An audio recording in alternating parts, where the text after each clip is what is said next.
Hi hello నమస్తే. నేను మీకు 2 విషయాలు చూపించబోతున్నా. ఒకటి, ఎడ్వర్డ్ విలియమ్స్ అన్న ఒక మెసేజ్ సోషల్ మీడియాలో సర్క్యులేట్ అవుతుంది. ఎడ్వర్డ్ విలియమ్స్ అన్నది. రెండోది, నేను నిన్న అటు తెలంగాణలో ట్రావెల్ చేసినప్పుడు నాకు ఒక విషయం చెప్పాడు ఒక ప్రొఫెసర్ అన్న. ఏం చెప్పాడంటే, వాళ్ళు ఒక మీటింగ్ పెట్టారట. ఆ మీటింగ్ పెడితే ఎవరో ఇద్దరు వచ్చారట. ఇద్దరు వచ్చి ఆ మీటింగ్లో జ్వరబడి ఏదో డిస్టర్బెన్స్ చేయడానికి ట్రై చేశారు. మేము వాళ్ళని పట్టుకొని, అరే భయ్ నువ్వు ఎవరు తేడాగా కనిపిస్తున్నావు, నువ్వు మనోడు కాదు కదా అంటే, అప్పుడు వాడిని గట్టిగా పట్టుకొని వాడిని అడిగితే వాడు చెప్పాడట, నాకు ఇలా చేయమని నాకు కొద్దిగా డబ్బులు ఇచ్చారని చెప్పాడంట వాడికి. సో ఈ 2 ఇష్యూస్ని కనెక్ట్ చేస్తున్నా. ఓకే, చాలా ఇంపార్టెంట్, కనెక్ట్ చేస్తున్నా. ఒకటి, ఎడ్వర్డ్ విలియమ్స్ అని ఏం చెప్పాడు వినని చెప్తాను. ఆయన వీడియో ప్లే అంటే ఆడియో ప్లే చేస్తున్నా. ఇది సమ్మర్లో నేను ఇది ఆన్ చేయదలుచుకోలేదు. ఇది నేను ఎందుకు ఆన్ చేయలేదంటే, సమ్మర్ ఇది బాగా హీట్ ఎక్కుతుంది, అందుకని ఆన్ చేయట్లేదు స్క్రీన్. అందుకని వాయిస్ వినిపిస్తున్నా మీకు. వెళ్ళిందంటే కారణం దేవుడు. అయితే మళ్ళీ చెప్తున్నా, ఇంకోసారి కూడా వస్తుంది వాళ్ళే, మళ్ళీ వాళ్ళే వస్తారు. చాలాసార్లు ప్రార్థన చేస్తాం సార్ రావద్దని. ఎవడు చేయమన్నాడు నిన్ను? నేను చేయమన్నానా? ఎవడు చేయమన్నాడా నిన్ను? నువ్వు ప్రార్థన చేస్తే ఆగిపోవడానికి నీ దగ్గర చెప్పమ్మా అని వాడినా నేను? నువ్వు ఈ విధంగా ప్రార్థన చేస్తే బాగుండేది. ప్రభా మా దేశం ఎందుకు ప్రభా ఇలా ఉంది, మా చర్చ్ ఎందుకు ప్రభా ఇలా ఉంది, మా సంఘం ఎందుకు ప్రభా ఇలా ఉంది, మా దేశంలో క్రైస్తవులు ఎందుకు ప్రభా ఎలా ఉన్నారు అని దేవుడిని అడిగితే బాగుండేది. 5 ఏళ్ళు అతి భయంకరమైనటువంటి కఠిన చర్యలు భారతదేశంలో జరుగుతుంటే, భారతదేశంలో ఉన్నటువంటి క్రైస్తవ సంఘం కళ్ళు తెలుసుకుందా? లేదు. బాడీ ఆఫ్ క్రైస్ట్, తొక్కలో క్రైస్ట్ అని పెట్టుకున్నారు వాళ్ళు. వాళ్ళ యొక్క ప్రాపర్టీని కాపాడుకోవడానికి పనికి మాలిన తొత్తి కొడుకులు. అది వాళ్ళు చేసేది. దేవుడు ఏం చేస్తాడు? కఠినం చేస్తాడు, ఇంకా మూర్ఖత్వం చేస్తాడు. ఇంకా ఎందుకో తెలుసా? ఆయన తపన ఒకటే, ఆయన కోరిక ఒక్కటే, నోరు తెరుచుకోవాలి నువ్వు అని, కళ్ళు తెరుచుకోవాలి నువ్వు అని. తెలుసుకోనంత కాలం ఎవడేం చేయలేదు. కారుణ్య యూనివర్సిటీకి యూజీసీ కమిషన్ వాళ్ళు దానికి ఉన్న రికగ్నిషన్ తీస్తాము అని లెటర్ పంపించాడు. వెంటనే పాల్ దినకరన్ మీటింగ్ పెట్టాడు. మీటింగ్ లో చెప్తున్నాడు, రాత్రి నాకు ప్రభువు దర్శనంలో చెప్పాడు నరేంద్ర మోడీ మళ్ళీ వచ్చేస్తాడు అని. Public declaration, video viral. 3 రోజులు రికగ్నిషన్ వచ్చింది.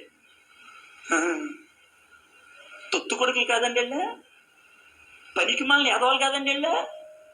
ఎవరికి సరే దాసుడు, ఎవరికి రక్తం ఉడుకుద్ది. అదే ఎడ్వర్డ్ విలియమ్స్ అన్న వీడియో సోషల్ మీడియాలో సర్క్యులేట్ అవుతుంది. ఓకే, అంటే generally I disagree with Edward Williams అన్న only in one aspect, that is certificate change. ఎస్సీల్ని మీరు సర్టిఫికేట్గా మార్చుకోండి అని ఆ ఒక్క పాయింట్లోనే ఆయన డిసగ్రీ చేస్తారు. Otherwise we are his brothers. Edward Williams గారికి మేము ఆయన దగ్గర నేర్చుకున్న వాళ్ళమే, మా గురువు గారు ఎడ్వర్డ్ విలియమ్స్. ఓకే, మరి కాకపోతే ఏంటంటే ఆయన సర్టిఫికేట్ మార్చుకోండి అనే దాని దగ్గర తీవ్రంగా వ్యతిరేకించినాం, ఇప్పుడు కూడా వ్యతిరేకిస్తాం ఆయన్ని. ఆ పాయింట్ కాదు, ఇక్కడ వేరే కొత్త పాయింట్ చెప్పండి ఎడ్వర్డ్ విలియమ్స్ అన్న. అందుకని ఈ వీడియో ప్లే చేసి, ఈ వీడియోలో ఏమంటాడంటే, సరే కొన్ని నార్మల్ జనరల్ ఇష్యూస్ మాట్లాడాడు. అంటే మీరు చర్చిలో రెవల్యూషన్ లేకుండా, చర్చిలో మీరు మిమ్మల్ని మీరు సరి చేసుకోకుండా, పైన గవర్నమెంట్ని తిట్టేది, మీరేదో కమిటీలు పెట్టుకొని చర్చి ఏమంటారు కమిటీలు ఇవన్నీ కూడా ఇంటర్నల్ రెవల్యూషన్ లేకుండా వాళ్ళని తిట్టేది ఎవడు చేయమన్నాను నేను ప్రార్థన.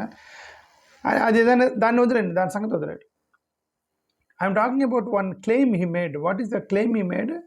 కారుణ్య యూనివర్సిటీ మీద క్లెయిమ్ చేశాడు. కారుణ్య యూనివర్సిటీ ఎవరిది మీకు తెలుసు? కారుణ్య యూనివర్సిటీ పాల్ దినకర్ అన్నది. ఈ corporate biggest corporate pastor Paul Dinakar గారి యొక్క యూనివర్సిటీ కారుణ్య యూనివర్సిటీ. ఈ కారుణ్య యూనివర్సిటీకి అఫిలియేషన్కి సంబంధించి ఏదో నోటీస్ వచ్చిందంటే యూజీసీ నుంచి. ఈయన ప్రకారం according to this video claimed by Edward Williams, because నాకు తెలియదు నిజంగా అది వచ్చిందా లేదా అనేది. You have to verify. I'm only explaining the video. According to this video, Karunya యూనివర్సిటీకి యూజీసీ వాళ్ళు నోటీస్ పంపించారంటే ఇంక యూనివర్సిటీ క్యాన్సిల్ చేస్తామని, ఎఫిలియేషన్ క్యాన్సిల్ చేస్తామని ఏదో నోటీస్ పంపించారు. ఆయన వెంటనే పాల్ దినకరన్ గారు పెద్ద మీటింగ్ పెట్టి నరేంద్ర మోడీ గారిని పొగుడుతూ, నరేంద్ర మోడీ గారు మళ్ళీ అధికారంలోకి రాబోతున్నారని నాకు దేవుడు విజన్లో చెప్పాడు, దేవుని యొక్క దర్శనంలో చెప్పాడు అని పెద్ద ప్రసంగం చేశాడంట. ఆ మొక్క కట్ చేసి వీళ్ళే వైరల్ చేశారు. వైరల్ చేస్తే నరేంద్ర మోడీ గారు చూశారట. చూసి ఈయనకి వెంటనే కారుణ్య యూనివర్సిటీకి రికగ్నిషన్ రెన్యూవల్ చేశారనేది ఈయన క్లెయిమ్ చేశాడు యాక్చువల్గా.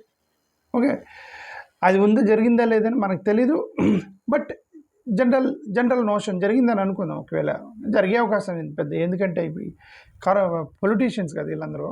పొలిటీషియన్స్ రికగ్నిషన్ తెచ్చుకోవడానికి కాలేజీలు, యూనివర్సిటీలు, కంపెనీలు, ఈ ఐటీ దాడులు జరగకుండా, రైడ్లు జరగకుండా, వీటన్నిటి కూడా పొలిటీషియన్స్ మధ్య ఏం జరిగిద్ది అనేది సీక్రెట్ ఏం కాదు, అది మనందరికీ తెలిసి ఏం జరిగింది జనరల్గా. ఓకే, సో అది జరిగి ఉండొచ్చు. అది ఒక ఇన్సిడెంట్. నేను దీన్ని దేనికి కనెక్ట్ చేస్తున్నానంటే, అదే నేను ట్రావెల్ చేస్తూ ఉన్నప్పుడు ఒక ప్రొఫెసర్ అన్న నాకు చెప్పాడు. ఏమని చెప్పాడంటే, రమేష్ మేము ఒక మీటింగ్ పెట్టాము, ఆ మీటింగ్ పెడితే సడన్గా ఎవరు ఇద్దరు అన్నోన్ పీపుల్ వచ్చారు. అన్నోన్ పీపుల్ ఎవరు వచ్చారట ఇద్దరు ఆ మీటింగ్లోకి. వాళ్ళు కూర్చొని ప్రసంగాలు పాస్టర్లు అంటే, వాళ్ళిద్దరు కూడా పాస్టర్లే. మళ్ళీ వాళ్ళిద్దరు పాస్టర్లు అంటే ఎవరు అన్నోన్ పాస్టర్లు వచ్చారు. వాళ్ళ గ్రూప్కి సంబంధించిన అన్నోన్ పాస్టర్లు ఇద్దరు వచ్చారు. వాళ్ళు ఎక్స్ట్రాడినరీగా బైబిల్ గురించి మాట్లాడుతున్నారు, ఎక్స్ట్రాడినరీగా ఇంగ్లీష్ మాట్లాడుతున్నారు, ఎక్స్ట్రాడినరీగా బైబిల్ని ట్రాన్స్లేట్ చేస్తున్నారు. ప్రశ్నలు చాలా యాక్టివ్గా పార్టిసిపేట్ చేస్తున్నారంటే వీళ్ళకి డౌట్ వచ్చింది, వీళ్ళందరూ ఓవర్ యాక్షన్ చేస్తున్నారు. వీళ్ళిద్దరు మనోళ్ళు కాదే, అసలు ఈ పాస్టర్లు మనోళ్ళు కాదు, ఎక్కడి నుంచి వచ్చారు వీళ్ళు, చాలా ఎక్స్ట్రాడినరీగా మాట్లాడుతున్నారని చెప్పేసి స్లోగా కొద్దిగా డీప్లోకి వెళ్ళి అడిగి వాళ్ళు ఏదో దొరికే తట్టుకున్నామని పారిపోతుంటే వాళ్ళు పట్టుకుని, ఎవరు రాబాయ్ మీరు, ఎందుకు వచ్చారు మా గ్రూప్లోకి అంటే, సార్ మేము ఊరికే వచ్చాము, చుట్టానికి వచ్చాము, ఇంకా తర్వాత ఎవరో వెనక ఎవరు ఫైనాన్షియల్ హెల్ప్ చేయకపోతే అవన్నీ చేయరు కదా. ఒక్కొక్కడికి 60,000 జీతాలు ఇచ్చి వీళ్ళందరినీ ఇలా డిస్టర్బెన్స్ చేయడానికి పంపిస్తున్నారు అనేటువంటి ఆరోపణలు సోషల్ మీడియాలో జరుగుతున్నాయి. కొన్ని ఒక్కొక్కరికి 60,000 ఇస్తారట ఇట్లా డిస్టర్బ్ చేస్తే, మీటింగ్లు డిస్టర్బ్ చేస్తే. ఇప్పుడు నేను ఈ రెండింటిని కనెక్ట్ చేస్తున్నాను. ఏంటి, కార్పొరేట్ పాస్టర్లు, ఫారెన్ ఫండ్ నుంచి డబ్బులు వచ్చే పాస్టర్లు, స్కూళ్ళు కాలేజీలు రన్ చేసే పాస్టర్లు, పెద్ద పెద్ద మిషన్ సంస్థలు, ఇవన్నీ కూడా strategic alliance with government, present government. ఎందుకంటే they don't want to confront with the government, present government. ఎందుకు, they want to save their institutions, they want to save their monies, they want to save their companies. Foreign funding, FCRA నుంచి డబ్బులు వస్తూ ఉంటాయి వాళ్ళకి. So అందుకని present గవర్నమెంట్తో confront చేసుకోవటం ఎందుకు, డబ్బులు తెప్పించుకుందామని ఆ ట్రాన్సాక్షన్లో వీళ్ళు ఏమన్నా కమిషన్లు ఇచ్చినా, లంచాలు ఇచ్చినా, పొలిటీషియన్ ఫ్రీగా ఏం సర్వీస్ చేయడు. అది క్రిస్టియన్ అయినా, ముస్లిం అయినా, హిందువు అయినా సరే లంచం వేయకుండా పొలిటీషియన్ పనిచేయడు. అది పక్క, అది మీరు రాసి పెట్టుకోండి. ఓకే, నీకు వెనక ₹1 కూడా లంచం ఇవ్వనండి అంటే మాత్రం అంతే, కథ, మీ మిషన్ ఆర్గనైజేషన్ క్లోజ్డ్. సో ఇప్పుడు వీళ్ళ దగ్గర కమిషన్లు, లంచాలు తీసుకొని జరిగిందేమని చెప్తాను. వీళ్ళ దగ్గర కమిషన్లు, లంచాలు తీసుకొని ఈ కుర్రోళ్ళని పెట్టి వీళ్ళకి ఒక్కొక్కటికి 60,000 70,000 జీతాలు ఇచ్చి చిన్న పాస్టర్ల మీద అటాక్ చేపిస్తున్నారేమో నా అనుమానం. I'm just imagining. ఇది జరుగుండొచ్చు, ఇట్లా జరగవచ్చు కదా. ఈ పెద్ద పెద్ద కార్పొరేట్ పాస్టర్లు వాళ్ళతో ఎలా అయినా అయ్యారు, డబ్బుల కోసం, ఫారెన్ ఫండింగ్ కోసం, ఇన్స్టిట్యూషన్ల కోసం, ట్యాక్స్ దాడి చేయకుండా, ఐటీ రైడ్లు జరగకుండా ఈ పెద్ద పెద్ద రిచ్ పాస్టర్లు మొత్తం కూడా ప్రజెంట్ గవర్నమెంట్ తోటి ఎలా అయినా ఉన్నారు. వన్ సైడ్ చిన్న పాస్టర్ల మీద అటాక్ చేస్తున్నారు. ఈ అటాక్ చేయడానికి వాళ్ళకి డబ్బులు ఎక్కడి నుంచి వచ్చినాయి, ఒక్కొక్కటికి 60,000 70,000 ఇచ్చేసి కుర్రోళ్ళని ఎట్లా పంపిస్తున్నారు. ఈ పెద్ద పాస్టర్ల దగ్గర కమిషన్లు తీసుకుని వీళ్ళకి జీతాల రూపాయలు ఇచ్చి చిన్న పాస్టర్లని అటాక్ చేపిస్తున్నారేమో ఉన్నాను, మనం కొమ్మతీసి చేస్తున్నారేమో నేను అనుకుంటున్నా. ఓకే, ఎందుకంటే ఇదైతే రీడిస్ట్రిబ్యూటివ్ ట్యాక్సెస్ అని మన దగ్గర రీడిస్ట్రిబ్యూటివ్ ట్యాక్సెస్ అంటే డబ్బులున్న వాడి దగ్గర డబ్బులు తీసుకొని పేదవాడికి డిస్ట్రిబ్యూట్ చేస్తారు. ట్యాక్సింగ్ సిస్టమ్, దాన్ని రీడిస్ట్రిబ్యూటివ్ ట్యాక్స్ అంటారు. ఓకే, ఇది సెల్ఫ్ అటాకింగ్ ట్యాక్సెస్ అంటే ఒక కమ్యూనిటీలో వాడిని కొట్టాలంటే ఆ కమ్యూనిటీలో ఉన్నటువంటి ఇప్పుడు పలాని ఎస్సీ దళిత కాలనీ మీద దాడి చేయాలన్నప్పుడు వాడిని దాడి చేయడానికి మన డబ్బులు ఎందుకు ఖర్చు పెట్టాలి, వాడోళ్ళ డబ్బులే ఖర్చు పెట్టాలని చెప్పేసి ఎవడో ఒక దళిత ఎమ్మెల్యే ఎవడో ఒకడు ఉంటాడు కదా, కరప్షన్లు ఇరుక్కున్నవాడు, వాడి దగ్గరికి పోయే నిన్ను కనుక వదిలేయాలంటే నువ్వు డబ్బులే అంటాడు, లంచం తీసుకోమని. ఆ దళిత ఎమ్మెల్యేలకు లంచం ఇస్తాడు. ఒక 100 కోట్లు ఇస్తే ఆ 100 కోట్లు తీసుకెళ్ళి దళిత కాలనీని కొడతారు. అంటే మీ దళితుల దగ్గరే లంచాలు తీసుకుని మీ దళిత కాలనీలో అటాక్ చేయడం అంటారు. వీళ్ళు దళితులను అటాక్ చేయడానికి మన డబ్బులు ఎందుకు ఖర్చు పెట్టాలి, వాళ్ళ డబ్బులు ఖర్చు పెట్టాలి. అలాగా ఈ సెల్ఫ్ అటాకింగ్ ట్యాక్సింగ్ ఏమైనా జరుగుతుందా కొంపదీసి ఈ క్రిస్టియన్స్ మీద? జరుగుతుందేమో నాకు తెలియదు అండి, జస్ట్ సేమ్ ఇమాజినేషన్. ఒకవేళ జరిగితే ఆపండి, రిక్వెస్ట్ చేస్తున్నాను అంతే. ఎందుకంటే ఆధారాలు లేకుండా నేను ఇది జరిగిందని నేను ఎప్పుడు చెప్పను. Possibility, I'm just imagining the possibilities, I'm just explaining. If at all this is happening behind, please stop it. అంటే ప్లీజ్ దయచేసి డబ్బులున్న పాస్టర్ల దగ్గర లంచాలు ఇవన్నీ తీసేసుకొని డబ్బులు లేని పాస్టర్లని మీరు కొడితే, చర్చిల మీద కొడితే, ఇప్పుడు ఒక రఘురామకృష్ణరాజు ఉన్నాడు, రఘురామకృష్ణరాజు నేను సర్టిఫికేట్లు తీసేస్తానని తిరుగుతున్నాడు ఆయన. పేద చర్చిలు మొత్తం పడగొడతాను, ఏది పర్మిషన్ లేకుండా పడగొడతా అంటున్నాడు రఘురామకృష్ణరాజు గారు. ఏమన్నా పర్మిషన్ లేకుండా గవర్నమెంట్ భూమి మీద చర్చి కట్టాడంటే డబ్బులు లేవనే కదా, పేదవాడని కదా అర్థం, పేదవాడని కదా అర్థం. ఓకే, వాళ్ళకి ఇప్పుడు అలా పవర్ ఎట్ వచ్చింది, రఘురామకృష్ణరాజు గారికి అంత పవర్ ఎట్ వచ్చింది. ఆయన గెలిపించారు. ఎవరు గెలిపించారు? ఎన్డీఏ గవర్నమెంట్ గెలిచింది. ఎన్డీఏ గవర్నమెంట్ గెలిచింది ఎక్కడ?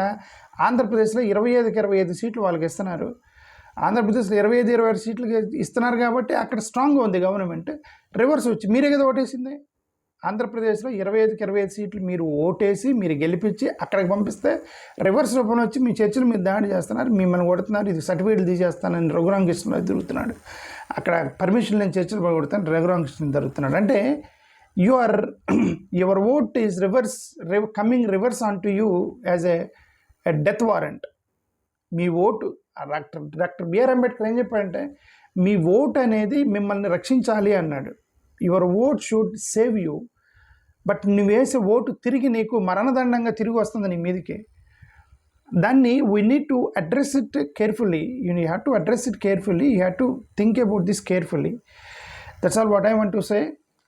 అంటే ఎనివే ఓటు అదంతా ఈయన చేసినటువంటి ఆ యొక్క వీడియో ఇలా చాలా జరుగుతున్నాయి.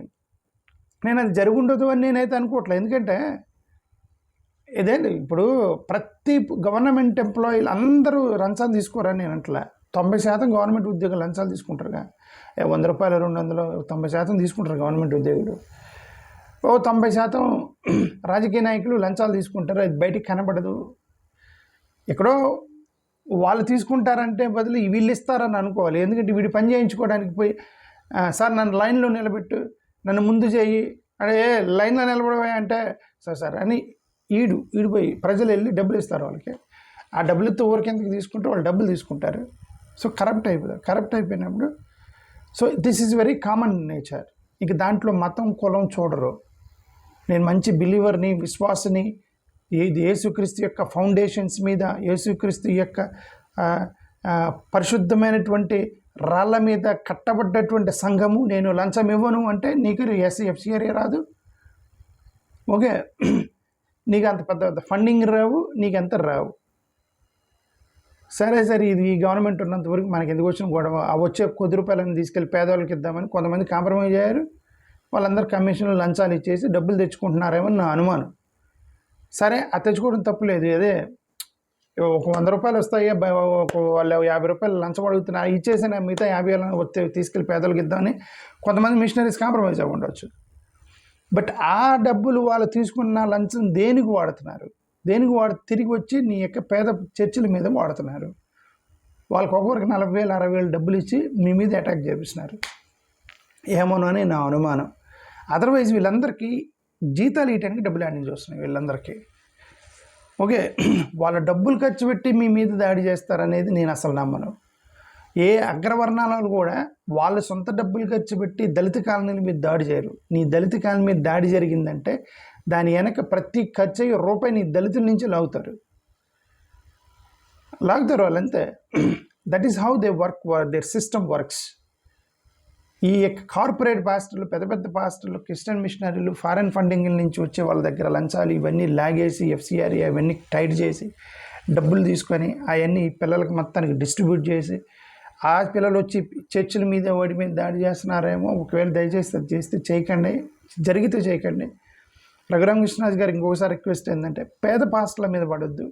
ఇప్పుడు ఆయన చెప్పాడు, ఎడ్వర్డ్ విలియమ్స్ గారు, కారుణ్య యూనివర్సిటీలో యూజీసీ క్యాన్సిలేషన్కి వచ్చింది, ప్రసంగం మీటింగ్ పెట్టి నాకు దేవుడి దర్శనం ఉంది, నరేంద్ర మోడీ మళ్ళీ గెలుస్తాడు అనగానే తెల్లారేసరికి యూనివర్సిటీ రెగ్యులేషన్ వాళ్ళకి ఎఫిలియేషన్ ఇచ్చారు అని ఇప్పుడు ఎడ్వర్డ్ విలియమ్స్ అని చెప్పాడు కదా.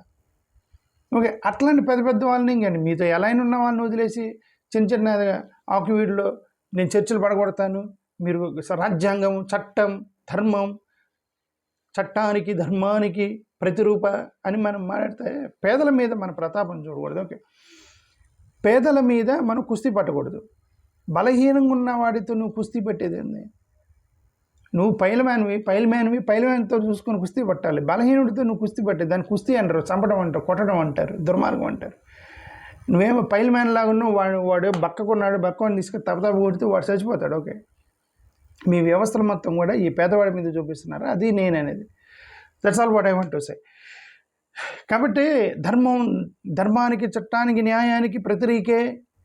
ఇది మేము ధర్మబద్ధంగా వెళ్తున్నాము. ఇవన్నీ కూడా అబద్ధాలు. ఇవన్నీ పేదలను హింసిస్తున్నారు.